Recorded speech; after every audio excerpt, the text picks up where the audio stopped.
प्यारे दोस्तों, अच्छी अच्छी और मज़ेदार कहानियाँ सुनने के लिए हमारे YouTube चैनल सोनिया दी वॉइस को सब्सक्राइब करें। राघव लंबा, गोरा और छरहे बदन का नौजवान था। जब वह सीनियर क्लर्क बनकर टेलीफोन महकमे में पहुंचा तो रानी उसे देखती रह गई। शायद वह उसके सपनों के राजकुमार जैसा था। कुछ देर बाद बड़े बाबू ने पूरे स्टाफ को अपने कैबिन में बुलाकर राघव से मिलवाया। रानी को राघव से मिलवाते हुए बड़े बाबू ने कहा, राघव, ये है हमारी स्टेनो रानी, और रानी, ये है हमारे ऑफिस के नए क्लर्क राघव। रानी ने एक बार फिर राघव को ऊपर से नीचे तक देखा और मुस्कुरा दी। ऑफिस में राघव का आना रानी की जिंदगी में भूचाल लाने जैसा था। वह घर जाकर राघव के सपनों में खो गई। दिन में हुई मुलाकात को भूलना उसके बस में नहीं था। राघव और रानी हम उम्र थे। रानी के मन में उधेड़बुन चल रही थी। उसे लग रहा था कि राघव उसकी जिंदगी में 2 साल पहले आया होता। रानी की शादी 2 साल पहले अमित के साथ हुई थी। वह एक प्राइवेट कंपनी में असिस्टेंट मैनेजर था। घर में किसी चीज की कमी नहीं थी, मगर अमित को कंपनी के काम से बाहर ही रहना पड़ता था। घर में रहते हुए भी वह रानी पर कम ही ध्यान दे पाता था। यूं तो रानी एक अच्छी बीवी थी, पर अमित का बार बार शहर से बाहर जाना उसे पसंद नहीं था। अमित का स्पार्ट रवैया उसे अच्छा नहीं लगता था। वह तो एक ऐसे पति का सपना लेकर आई थी जो उसके इर्द गिर्द चक्कर काटते रहे, लेकिन अमित हमेशा अपने काम में लगा रहता था। अगले दिन राघव समय से पहले ऑफिस पहुंच गया। वह अपनी सीट पर बैठा सोच ही रहा था कि तब रानी ने अंदर कदम रखा। राघव को सामने देख रानी ने उससे पूछा, कैसे हैं आप? इस शहर में पहला दिन कैसा रहा? राघव ने सहज होकर जवाब दिया, मैं ठीक हूँ, पहला दिन तो अच्छा ही रहा। आप कैसी हैं? रानी ने चहकते हुए कहा, खुद ही देख लो, एकदम ठीक हूँ। इसके बाद रानी लगातार राघव के करीब आने की कोशिश करने लगी। धीरे धीरे राघव भी खुलने लगा। दोनों ऑफिस में हंसते बतियाते रहते थे। हालांकि ऑफिस के दूसरे लोग उनकी इस बढ़ती दोस्ती से अंदर ही अंदर जल रहे थे। उनकी पीठ के पीछे जली कटी बातें भी करने लगे थे। रानी के जन्मदिन पर राघव ने एक बढ़िया सा तोहफा उसे दिया था और कैंटीन में ले जाकर लंच भी कराया था। रानी एक नई कशीश का एहसास कर रही थी। समय पंख लगाकर उड़ता गया। राघव और रानी की दोस्ती गहराती चली गई। रानी शादीशुदा है। राघव यह बात बखूबी जानता था। वह अपनी सीमाओं को भी जानता था। उससे तो ये एक अजनबी शहर में कोई अपना मिल गया था जिसके साथ वह अपने सुख दुख की बातें कर सकता था। राघव की माँ ने कई अच्छे रिश्तों की बात अपने खत में लिखी थी, मगर वह जल्दी शादी करने के मूड में नहीं था। अभी तो उसकी नौकरी लगे केवल 8 महीने ही हुए थे। वह रानी के साथ पक्की दोस्ती निभा रहा था, लेकिन रानी इस दोस्ती का कुछ और ही मतलब लगा रही थी।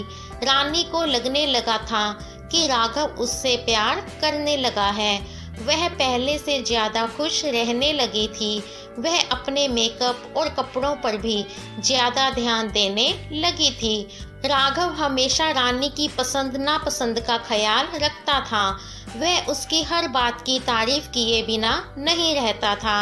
यही तो रानी चाहती थी। उसे अपना सपना सच दिखाई दे रहा था।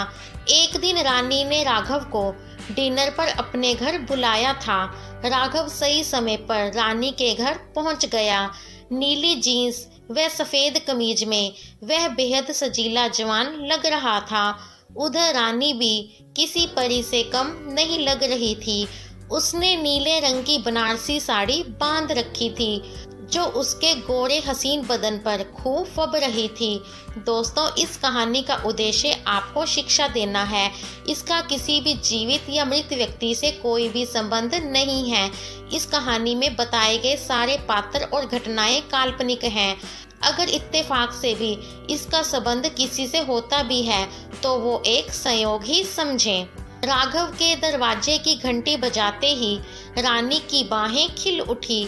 उसने मीठी मुस्कान बिखेरते हुए दरवाजा खोला और उसे भीतर बुलाया। ड्राइंग रूम में बैठा राघव इधर उधर देख रहा था कि तभी रानी चाय लेकर आ गई। मैडम, अमित जी कहाँ हैं? कहीं दिखाई नहीं दे रहे हैं, राघव ने पूछा। रानी खींचकर बोली, ये कंपनी के काम से हफ्ते भर के लिए हैदराबाद गए हैं। उन्हें मेरी जरा भी फिक्र नहीं है। मैं अकेली दीवारों से बातें करती रहती हूँ। खैर छोड़ो, चाय ठंडी हो रही है। राघव को लगा कि उसने रानी की किसी दुखती रग पर हाथ रख दिया है। बातों बातों में चाय कब खत्म हो गई पता ही नहीं चला। रानी को लग रहा था कि राघव ने आकर कुछ हद तक उसकी तन्हाई दूर की है। राघव कितना अच्छा है, बात बात पर हंसता मुस्कुराता है, उसका कितना ख्याल रखता है। तभी राघव ने टोकते हुए पूछा, रानी कहाँ खो गई हो तुम? अरे नहीं, कहीं नहीं, सोच रही थी कि तुम्हें खाने में क्या क्या पसंद है। राघव ने चुटकी लेते हुए जवाब दिया, बस यही राजमा पुलाव रहता है, पूरी परोंठे और मूंग का हलवा। बाकी जो आप खिलाएंगी वही खा लेंगे।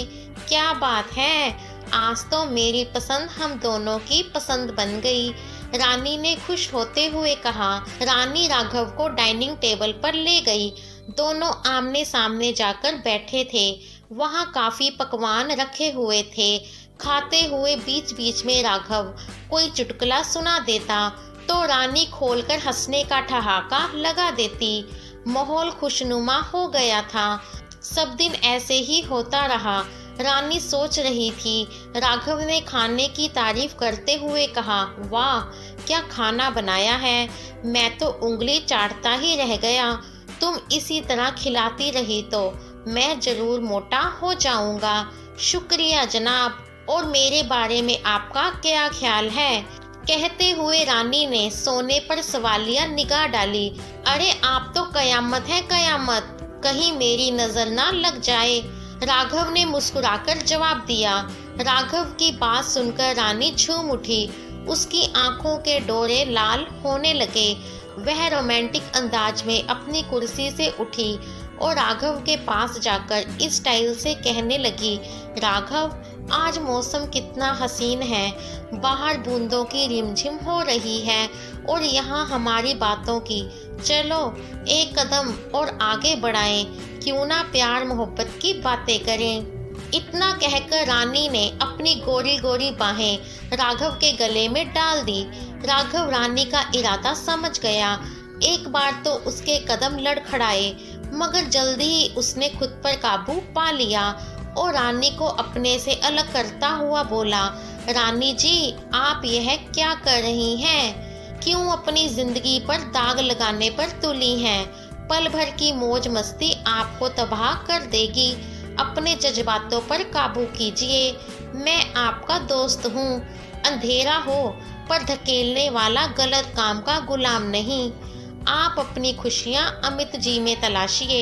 ये आपके इस रूप पर उन्हीं का हक है। उन्हें अपनाने की कोशिश कीजिए। इतना कहकर राघव तेज कदमों से बाहर निकल गया। रानी ठगी से उसे देखती रह गई। उसे अपने किए पर अफसोस हो रहा था। वह सोचने लगी, मैं क्यों इतनी कमजोर हो गई? क्यों राघव को अपना सब कुछ मान बैठी? क्यों इस कदर उतावली हो गई? अगर राघव ने मुझे ना रोका होता तो आज मैं एक कहीं की नहीं रहती। बाद में वह मुझे ब्लैकमेल भी कर सकता था, मगर वह ऐसा नहीं है।